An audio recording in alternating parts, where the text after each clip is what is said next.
আসসালামু আলাইকুম। বাংলাদেশ স্বাধীন হয়েছে প্রায় ১.৫ মাসের বেশি হলো, কিন্তু বাংলাদেশ কি আসলে মুক্ত হলো কিনা সেটা নিয়ে খুব গভীরভাবে চিন্তা করা প্রয়োজন। বাহ্যিক যে পরিস্থিতি, সেই পরিস্থিতিতে যেটা মনে হচ্ছে যে রয়ের বাংলাদেশের যে বিচরণ, স্বাধীন বিচরণ এই গত ১৫ বছরে প্রতিষ্ঠিত হয়েছে, সেই বিচরণ এখনো পর্যন্ত আছে। ধরেন পাকিস্তানের মতো দেশ চিরপ্রতিদ্বন্দ্বী, সেখানেও কিন্তু তাদের অনেক কার্যক্রম পরিচালনা করে, মাঝে মাঝে মধ্যেই কিন্তু তারা সেখানে অপারেশন করেন। আর বাংলাদেশে তো ধরেন প্রতিটা, বলা যায় প্রায় সবগুলো যেসব হিন্দুরা আছে এখানে, তারা সবাই রয়ের এজেন্ট। মাপ চাই, আপনাদের অনেকেই, আমার পরিচিত আছেন এরকম অনেকেই ভারতের এই আগ্রাসন দেখতে পারে না, কিন্তু ভাই সত্য যেটা, এটা বাস্তবতাটাকে মানতে হবে যে হিন্দুদের 99% বলা চলে যে তারা ভারতের এটা করে। এবং এটার মানে যদি প্রমাণ চান তাহলে দেখেন, এই মাঝে মধ্যে এখনো এই দিন সাতক্ষীরায় ধরা পড়েছে, নিজেদের আপনার মন্দিরে নিজের আগুন দিচ্ছে, সরকারের পক্ষ হয়ে তারপরে আন্দোলনে নামছেন। এ ধরনের অনেকগুলো ঘটনা আমাদের চোখের সামনে ঘটছে, যে কারণে আপনাদেরকে মানে কষ্ট দিয়ে কথা বলতে না চাইলেও সত্যটা বলতে হলো। তার সাথে আছে আওয়ামী লীগ, এরা সবই এক একটা রয়ের এজেন্ট। কারণ আওয়ামী লীগ এমন একটা দল, এরা সেই জন্ম থেকে, এটা কি শেখ মুজিবের যে এটা বলা হয়ে থাকে, এটার ছোটখাটো প্রমাণও অনেকেই উপস্থাপন করেছেন যে শেখ মুজিবের বাপ ছিল হিন্দু এবং শেখ মুজিবের নাম হচ্ছে দেবদাস চক্রবর্তী। তার মায়ের বৈবাহিক যে সম্পর্ক, তার আগেই তিনি তাকে গর্ভে নিয়েছিলেন। এরপরে তাকে আপনারা জানেন যে সেই অরুণ কুমার টুমার, এগুলোর ব্যাপার, ওইটা নিয়ে কথা বলতে চাই না। তো এই শেখ মুজিব যে মানে রক্তটা যেহেতু ওইখানকার, সেই কারণেই কিনা জানি না তাদের ভারতের প্রতি একটা টান আছে, এবং সেই টান থাকার কারণে তারা সবসময় ক্ষমতায় আসার আগে ভারতের হয়ে, তারপরে শেখ মুজিব আপনার সেই 10 জানুয়ারি দেশে আসার আগে সে হয়ে আসলো কলকাতা, দিল্লি, আবার সেই শেখ মুজিব ওইখান থেকে তাদের সেই সংবিধান, তারপরে স্বাধীনতার ঘোষণাপত্র সব বাদ দিয়ে ইন্ডিয়া যেভাবে তাকে বলল সেভাবে ইন্ডিয়ান সংবিধানের আদলে যেভাবে বাংলাদেশের সংবিধান শুরু হলো। তো সবকিছু মিলায়ে 2009 সালেও যখন শেখ হাসিনা 8 সালে যখন ক্ষমতায় আসার পরপরই এই যে কথিত বিডিআর বিদ্রোহের নামে যে সেনাবাহিনীর অফিসারদেরকে হত্যা করা হলো, এগুলো সবই সেই ভারতের চাল।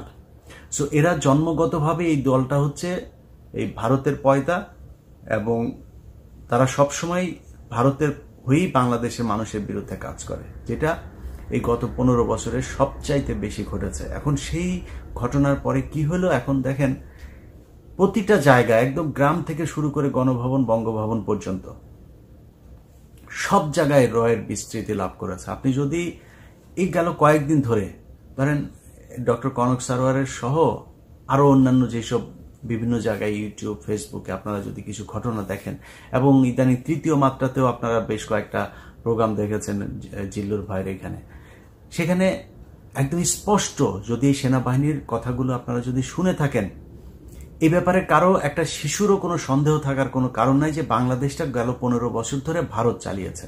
এবং আমাদের ডিজিএফআই বলেন, এনএসআই বলেন, এসবি, সিআইডি সবচাইতে প্রভাবশালী সংস্থা হিসেবে বাংলাদেশে একদম ফিজিক্যালি কাজ করেছে এখন এটা যদি সত্য হয়ে থাকে, তাহলে এখন কি সেই আছে কি নাই? তাদেরকে সরানোর জন্য কি কোনো ব্যবস্থা নেওয়া হয়েছে, নাকি তারা এখনো কার্যক্রম পরিচালনা করে যাচ্ছে? এটা তো তাহলে বের করা আমার রাষ্ট্রের নিরাপত্তার জন্য, সার্বভৌমত্বের জন্য খুবই দরকার। সেটা কি করা হয়েছে? আমি বাহ্যিক এমন কোনো পদক্ষেপ দেখি নাই যে বাংলাদেশে থাকবে না, থাকতে পারবে না, কর্ম পরিচালনা করতে পারবে না, এরকম কোনো পদক্ষেপ নেওয়া হয়েছে। আপনি দেখেন প্রথম পদক্ষেপ কোনটা নেওয়া উচিত ছিল। এই দেশে সেনাবাহিনী আপনার এই গেল 15 বছরে যতজন অফিসারকে চাকরিচ্যুত করেছে, তাদের ব্যাপারে দেশপ্রেমের কোনো পরীক্ষা নেওয়ার দরকার নেই। তারা সোজা বয়স বেড়ে গেল, প্রয়োজনের এই আপনার বয়সের সময়সীমা বাড়িয়ে হলেও তাদেরকে এনে আবার চাকরিতে আনতে হবে, কারণ তারা জানেন যে রয়ের কারা কারা এই দেশে কাজ করেছে। 25শে ফেব্রুয়ারি যে 2009 সালে যে বিডিআর অফিসারদেরকে হত্যাকাণ্ড করা হয়েছে, সেটার সাথে কারা জড়িত হয়েছিল এই ঘটনাগুলো তারা জানেন। এটা করা হয়েছে? করা হয় নাই। বিডিআর এর যে সৈনিকরা এখন পর্যন্ত জেলখানায় আছেন, তাদেরকে সারানোর জন্য কোনো ব্যবস্থা নেওয়া হয়েছে? কতদিন লাগে? আপনারা এখানে এসে তারপরে বসে জনগণের টাকায় অলরেডি 1 মাসের বেতন তো নিয়ে নিয়েছেন, আরো কতদিন লাগবে? তারা জেলখানায় এখনো জেল খাটছে। এগুলোর ব্যাপারে খুব তড়িৎ পদক্ষেপ নিতে হবে। আপনি যদি দেখেন যে সেনাবাহিনীতে এই যে যারা গুম হয়েছিল, তাদের মধ্যে অনেকেই এখনো পর্যন্ত তাদের খোঁজ নেই, তারা বেঁচে আছেন। সেই মেজর জিয়া থেকে শুরু করে অনেকেই বেঁচে আছেন না মারা গেছেন, কি হয়েছেন, কোথায় আছেন কেউ জানে না। তাদের ব্যাপারে তো পদক্ষেপ নিতে হবে। যাদের এখনো বয়স আছে সেই অফিসারদেরকে এখনো চাকরিতে আনার জন্য কি ব্যবস্থা নেওয়া হচ্ছে কোনো খবর নাই।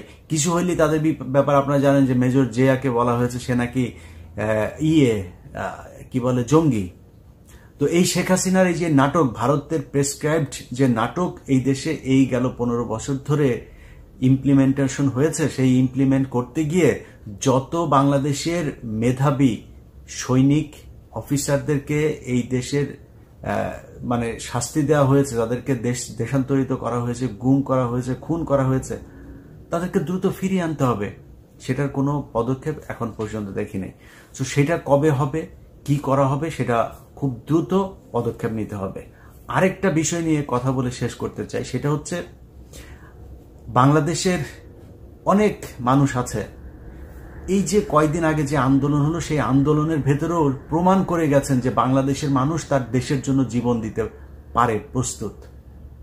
এই দেশে এই যে আনসারুল ইসলাম হিন্দালফিল সার্কিয়া যে দলের নাম বলা হয়েছে, আরো এরকম আনসারুল বাংলা সহ এরকম অনেক জঙ্গি সংগঠন যেগুলো শেখ হাসিনার মানে তাদের হয়তো দল আছে, কিন্তু শেখ হাসিনা যেগুলো বলেছে তারা সন্ত্রাসী, তারা এই করেছে সেই করেছে, এগুলো শেখ হাসিনা বলে আন্তর্জাতিক বিশ্বের কাছে একটা মিথ্যা তথ্য দিয়ে তাদেরকে বাংলাদেশের মানুষের কাছে কালার করেছে। তো এই কালার যারা আছে যে সংগঠনগুলো, এই সংগঠনের ভেতরে বেশিরভাগই আমি মানে যতটুকু আমার এটার ভেতরে ঢোকার, বিভিন্ন জায়গায় ঢোকার সুযোগ হয়েছে, আমি দেখেছি এরা সবাই দেশপ্রেমিক। এরা দেশের জন্য বিভিন্ন সংগঠন করেছে, সেটাকে জঙ্গি বলে তারপরে শেখ হাসিনা প্রতিষ্ঠিত করেছে। অতএব তারাও কিন্তু জীবন দিতেই সেখানে গিয়েছে যদি প্রয়োজন হয়। সেই মানুষগুলো এইখানে এখনো পর্যন্ত এরকম অনেকে বেঁচে আছে। তাদের মতো অনেক মানুষ আছে যারা এখনো জীবন দিতে পারে, জীবন দিতে চায় এই দেশের জন্য। আমি মনে করি যে যারা যারা এই দেশের জন্য জীবন দিতে চেয়েছে তাদেরকে নিয়ে তারা কি চায় তাদের এই বিষয়গুলো সামনে নিয়ে এসে তারপরে জনগণের সামনে বলা উচিত যে তারা আসলেই কি জঙ্গি ছিল না তারা কি চেয়েছিল। ওইসব সংগঠনগুলোর ব্যাপারে একটা সুস্পষ্ট ধারণা মানুষকে দিতে হবে যে শেখ হাসিনা কিভাবে তাদেরকে সন্ত্রাসী জঙ্গি হিসাবে মানুষের সামনে উত্থাপন করেছে। এটা একটা পার্ট আওয়ামী লীগ, কিন্তু এটা আমরা জানি যে শেখ হাসিনা এখন দেশে নাই। শেখ হাসিনা কি করেছে, কিভাবে জঙ্গি নাটক সাজিয়েছে, যেই মিডিয়াকে দিয়ে করেছে সেই মিডিয়াই এখন আমাদের সামনে তুলে ধরছে। কিন্তু একটা অনেক বড় জায়গা আমাদের ধরাছোঁয়ার বাইরে আছে, সেটা হচ্ছে প্রথম আলো আর ডেইলি স্টার। আমার বিশ্বাস বাংলাদেশে এখনো লক্ষ লক্ষ কোটি কোটি মানুষ আছে এই দেশের জন্য জীবন দেওয়ার জন্য। আপনাদের পায়ে ধরে বলছি, আল্লাহর কসম, এই বাংলাদেশের প্রথম আলো এবং ডেইলি স্টার এই দুইটা হচ্ছে রয়ের একদম সরাসরি বাংলাদেশে কাজ করার একটা শাখা। এই শাখায় বসে বাংলাদেশের বিরুদ্ধে যত ধরনের ষড়যন্ত্র, তাদের কিছু নিউজ থাকবে, যে নিউজগুলো দেখে আপনার মনে হবে ওয়াও, এরা খুবই মানবিক, এরা খুব স্বচ্ছ নিউজ করে, সুন্দর নিরপেক্ষ নিউজ করে। কিন্তু এদের একটা এজেন্ডা আছে, সেই এজেন্ডা হচ্ছে ভারতের যেই রয়ের যে তৎপরতা, সেটাকে সাহায্য করার জন্য, সহযোগিতা করার জন্য যা যা প্রয়োজন এই পত্রিকার মাধ্যমে সেটা করা হয়। আপনাদেরকে যদি আমি কয়েকটা প্রোগ্রাম নিয়ে কাজ করছি, সেই প্রোগ্রামগুলো আপনারা দেখলে তারপরে বুঝবেন যে প্রথম আলো কিভাবে খুব সূক্ষ্মভাবে ভারতীয় গোয়েন্দা সংস্থার সহায়তায় বাংলাদেশের দেশপ্রেমিক সেনাবাহিনী, পাহাড়ের সমস্যা, 21শে আগস্ট, উদীচী, বিভিন্ন জায়গায় এই কিভাবে আমাদেরকে আপনার জঙ্গি নাটক সাজিয়ে তারপর আমাদের দেশপ্রেমিক মানুষগুলোকে জঙ্গি সাজিয়েছে। আপনাদের মনে আছে যে বলা হয়েছে একটা কু করার চেষ্টা করা হয়েছিল মেজর সৈয়দ জিয়াউল হকের নেতৃত্বে, তাকে জঙ্গি বানিয়ে কোথায় আছে কেউ জানে না। তো এই যে এটা করা হয়েছে, এটাকে কেন জঙ্গি হিসাবে নিয়ে আসা হলো? সে তো এমনিতে কোর্ট মার্শাল হতে পারতো, সেনাবাহিনীর আইন ভঙ্গ করলে সেনাবাহিনী তার বিচার করতে পারত, কিন্তু এই যে জঙ্গি বানানো, এটাকে এই ফর্মুলা কোত্থেকে আনলো? এই ফর্মুলা এসেছে সেই কাশ্মীর থেকে। সেটাকে এখানে নিয়ে এসেছে, এখানে এনে সেইটা দিয়েই এই 15 বছর শেখ হাসিনাকে আন্তর্জাতিক বিশ্বের কাছে সন্ত্রাস দমনে বিশাল এক শক্তিশালী সরকার হিসেবে দেখানোর চেষ্টা করেছে, এবং সেটাতে তারা কিছু কিছু ক্ষেত্রে সফল হয়েছে। অতএব আপনাদের কাছে যারা বাংলাদেশের জন্য, বাংলাদেশের স্বাধীনতার জন্য পাহাড়ে জীবন দিতে চান, বর্ডারে জীবন দিতে চান, আপনাদের কাছে অনুরোধ, আমি প্রকাশ্যে আমার ইউটিউব চ্যানেলে এসে বলে গেলাম, মতিউর রহমান এবং মাহফুজ আনাম এদের নেতৃত্বে যে এই প্রথম আলো, সেটার দখল খুব দ্রুত নিতে হবে। তাদেরকে তাদের জীবন নিরাপত্তাহীন করে তুলতে হবে। এরা বাংলাদেশে বসে এই রয়ের কার্যক্রম এত সুন্দরভাবে পরিচালনা করতে পারে না। এদের ব্যাপারে খুব দ্রুত অ্যাকশনে যেতে হবে, এবং আমার বিশ্বাস যে সেনাবাহিনীর যে অফিসাররা এতদিন ধরে এইখানে বসে ভারতের রয়ের কাজ করেছে, সেই অফিসারদের নিশ্চয়ই রিপ্লেসমেন্ট হয়েছে কিছু কিছু জায়গায়, বিশেষ করে ডিজিএফআই সহ বিভিন্ন জায়গায়। আপনাদের কাছে অনুরোধ, আপনারা, আমি যে কথাগুলো বলছি, সেই কথাগুলো কেন বলছি, কি বোঝাতে চাচ্ছি, একজন সাধারণ মানুষের চাইতে আপনি খুব ভালো জানেন কেন বলছি এই কথাগুলো। অতএব আপনারা খুব দ্রুত এদের ব্যাপারে পদক্ষেপ নেন। আমার বিশ্বাস যে এতদিন ধরে যেই গোয়েন্দা সংস্থার যারা কাজ করেছে, ভারতীয় পয়সা খেয়ে নিজেদের ইয়ের জন্য, কি বলে, প্রমোশনের জন্য এগুলো করেছে, শেখ হাসিনাকে টিকিয়ে রাখার জন্য এগুলো করেছে, আমার মনে হয় আপনাদের ভেতরে দেশপ্রেমিক আছে এবং তারাই সেনাবাহিনীর নেতৃত্ব নিয়েছেন।